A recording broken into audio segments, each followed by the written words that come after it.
여러분 안녕하십니까? 4월 17일 월요일 MBC 생활뉴스입니다. 오늘부터 19대 대통령 선거 공식 선거운동이 시작됐습니다. 후보들은 공식 선거운동 전 마지막 주말을 이용해 정책 공약 발표 등 표신 잡기 행보를 이어갔는데요. 장성호 기자의 보도입니다. 자정이 넘어서자 후보 현수막이 일제히 내걸리면서 공식 선거운동의 시작을 알립니다. 승리를 다짐하는 동영상 메시지로 선거운동을 시작한 더불어민주당 문재인 후보는 보수의 심장 대구에서 출발해 대전과 수원, 서울 광화문으로 이어지는 강행군을 펼칩니다. 일자리 100일 플랜을 발표하며 일자리 대통령 이미지 부각에도 나설 예정입니다. 자유한국당 홍준표 후보는 서울 가락시장과 충남 아산 형춘사를 잇따라 찾아 서민양보 행보를 이어갑니다. 이어 대전과 대구를 찾아 충청과 영남 보수층 결집을 호소합니다. 국민의당 안철수 후보는 인천 해상교통관제센터를 찾아 안전행보로 선거운동을 시작했습니다. 안 후보는 전북 전주와 광주 등 호남 지역으로 내려가 바닥 표심을 다질 계획입니다. 바른정당 유승민 후보도 서울 종합방재센터를 방문하는 등 안전행보로 선거운동을 시작했고, 정의당 심상정 후보는 철도 차량 기지를 격려 방문하는 등 친노동자 행보를 이어갔습니다. MBC 뉴스 장성호입니다. 북한의 도발로 한반도 위기가 고조된 가운데 방한 중인 마이크 펜스 미국 부통령이 오늘 황교안 대통령 권한대행과 만나 안보 현안을 논의합니다. 오후엔 논의 결과를 공동 발표할 예정인데요. 강력한 대북 경고 메시지가 나올 전망입니다. 김지훈 기자입니다. 펜스 부통령은 황교안 대통령 권한대행과의 면담에서 북한의 도발에 대한 대응과 사드 배치, 중국의 경제 보복 등 현안을 논의합니다. 한미 양국은 면담 결과를 공동 발표하는데 발표문에는 북한을 향해 강력한 경고 메시지가 담길 것으로 전망됩니다. 펜스 부통령은 미국 트럼프 행정부 출범 이후 방한한 최고위급 인사로 이번 방안은 미국이 한국을 배제한 채 한반도 문제를 논의할 것이라는 이른바 코리아 패싱에 대한 우려를 불식하는 계기가 될 것으로 보입니다. 어제 2박 3일 일정으로 방한한 펜스 부통령은 첫 공식 일정으로 서울 국립현충원부터 찾았습니다. 아버지가 한국전 참전 용사이기도 한 펜스 부통령이 첫 일정을 국립현충원 참배로 잡은 것은 한미동맹과 대북공조에 있어 상징적인 의미가 적지 않다는 분석입니다. 펜스 부통령은 방한 일정을 마치고 오는 18일 일본과 인도네시아, 호주 등을 차례로 방문할 예정입니다. MBC 뉴스 김지훈입니다. 트럼프 미국 대통령이 북한이 계속 비핵화를 거부할 경우 쓸 수 있는 모든 옵션을 마련하라고 국가안전보장회의에 지시했습니다. 또 중국을 환율 조작국으로 지정하지 않은 것은 북핵 문제 해결에 노력하는 대가임을 분명히 했습니다. 워싱턴 현원서 특파원입니다. 트럼프 대통령이 북한이 도발적 행동을 지속하고 비핵화를 거부할 경우 이에 대응에 사용할 수 있는 모든 옵션을 마련하라고 국가안전보장회의 NSC에 지시했습니다. 맥메스터 국가안보보좌관은 ABC와의 인터뷰에서 트럼프가 미국과 동맹국을 위협하는 북한의 핵무기 보유를 용납하지 않을 것임을 명백히 밝히며 이같이 지시했다고 전했습니다. 미국은 이에 따라 동맹국들은 물론 중국의 지도자들과 북한에 대해 취할 수 있는 모든 옵션을 테이블에 올려놓고 협의 중이라는 것입니다. What Kim Jong-un is doing is a threat to all people in the region and globally as well.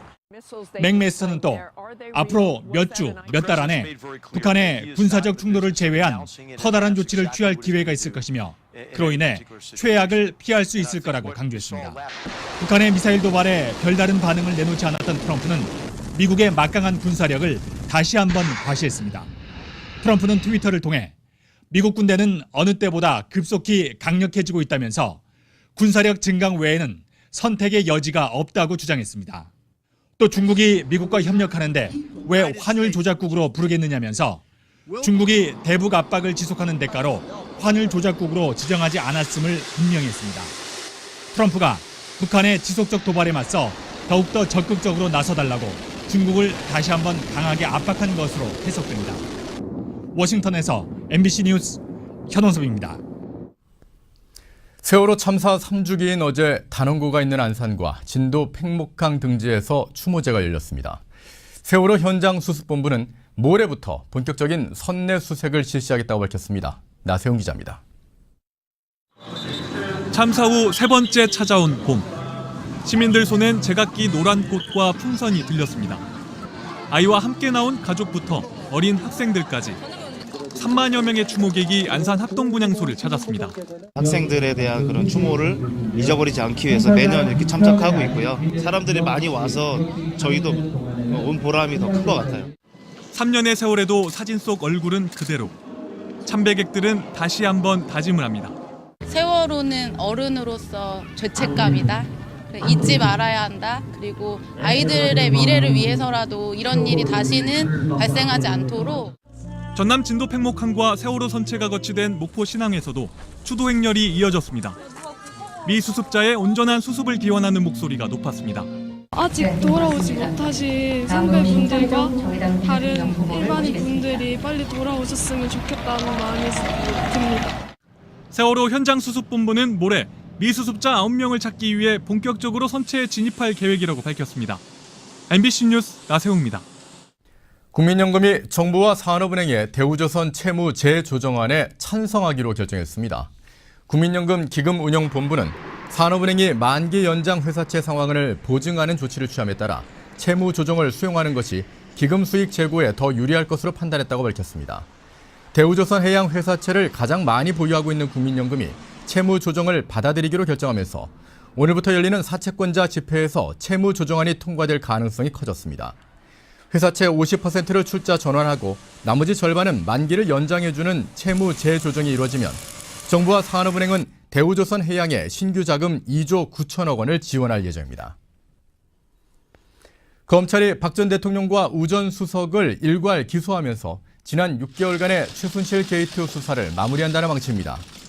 검찰은 박근혜 전 대통령과 우병우 전 청와대 민정수석 비서관을 일괄 기소하는 방안을 유력하게 검토하고 있는 것으로 전해졌습니다. 또 박 전 대통령의 뇌물액이 기존에 확인된 삼성그룹 지원액 298억 원에서 롯데 또는 SK그룹 지원액이 추가돼 불어날 가능성도 관측되고 있습니다. 서울중앙지법 김세윤 부장판사는 오늘 직권남용 권리행사 방해, 강요 혐의로 구속 기소된 최순실 씨와 안종범 전 청와대 정책조정수석비서관의 공판을 열고 최 씨의 피고인 신문을 진행합니다. 검찰과 변호인은 미르 K스포츠재단에 대기업들이 출연금을 내는 과정에 최 씨가 개입했는지, 이 과정에 박 전 대통령의 영향력이 동원됐는지 등을 둘러싸고 치열한 법정 공방을 벌일 전망입니다. 이와 함께 서울중앙지법 조희연 부장판사는 제일모직과 삼성물산 합병에 찬성하도록 압력을 넣은 혐의로 기소된 문형표 전 보건복지부 장관과 홍완선 전 국민연금공단 기금운용본부장의 공판을 진행합니다.